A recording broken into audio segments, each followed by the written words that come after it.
Audio Jungle.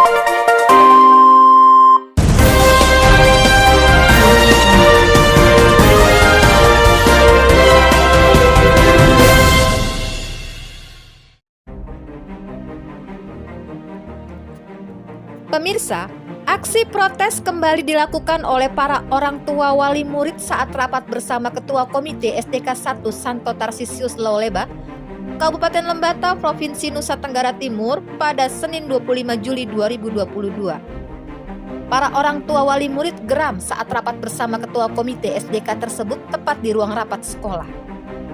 Meski demikian, aksi protes dan sikap geram dari orang tua murid dipicu dari pasca penyerahan SDK 1 Santo Tarsisius Lauleba ke Yayasan Bintang Samudra.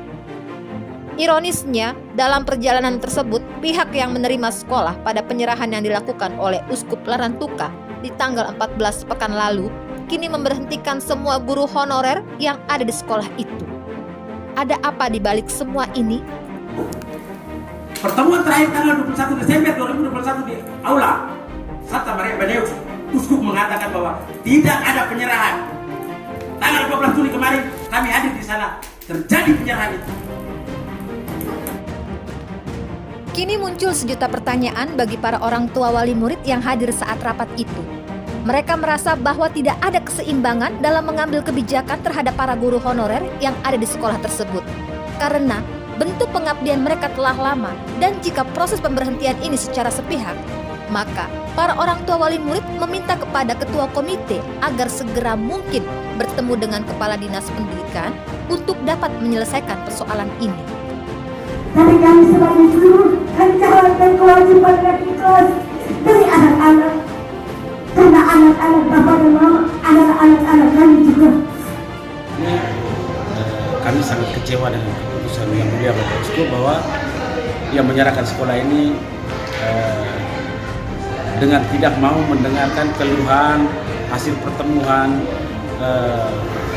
orang tua wali dengan ketua komite, guru-guru dan semua unsur yang ada di sekolah ini, bahwa tanggal 21 Desember 2021 beliau mengatakan bahwa tidak ada penyerahan pengalihan sekolah SDK 1 Santo Tarsisius Lauleba. Itu beliau menyampaikan di aula paroki Gereja Santa Maria Baneus. Ternyata tanggal 14 Juli kemarin terjadi penyerahan itu. Sebagai orang tua wali sekaligus sebagai umat di Keuskupan Larantuka, kami sangat kecewa dan kami merasa Bapak yang mulia Bapak Uskup sedang ingkar janji. Jadi terkait persoalan itu, maka sampai hari ini pertemuan lagi dengan ketua komite dan orang tua wali yang antara lain membicarakan tentang status para guru, 18 guru honorer yang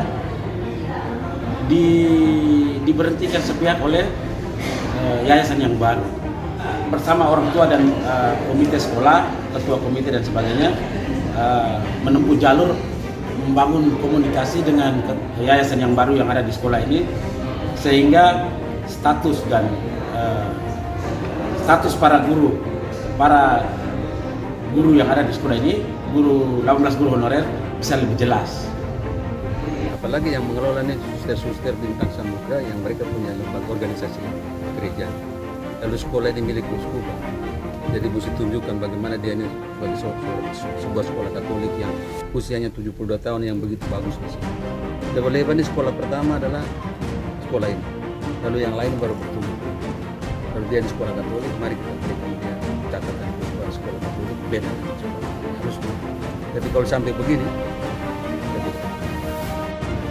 Di Himpun Media, sekolah SDK tersebut merupakan sekolah pertama dan tertua yang berada di Kabupaten Lembata, Provinsi Nusa Tenggara Timur. Sekolah yang diketahui sekolah tua baik-baik saja dan tidak dalam persoalan, tapi secara tiba-tiba pihak Keuskupan Larantuka menyerahkannya ke pihak Yayasan Bintang Samudra. Apakah pihak Keuskupan ingin meningkatkan mutu dari sekolah itu? Hingga sampai sekarang, seluruh orang tua wali murid belum mengetahuinya. Berdasarkan data, sejauh ini pasca penyerahan sekolah tersebut ke Yayasan Bintang Samudra, dipantau media sudah 10 orang tua wali murid telah memindahkan anaknya dari SDK tersebut. Apakah dengan buntut persoalan ini semua orang tua murid sudah merasa tidak betah lagi atas kondisi terkini dalam SDK Santo Tarsisius Lauleba itu? Ananda Puji Astuti melaporkan dari Kabupaten Lembata, Provinsi Nusa Tenggara Timur.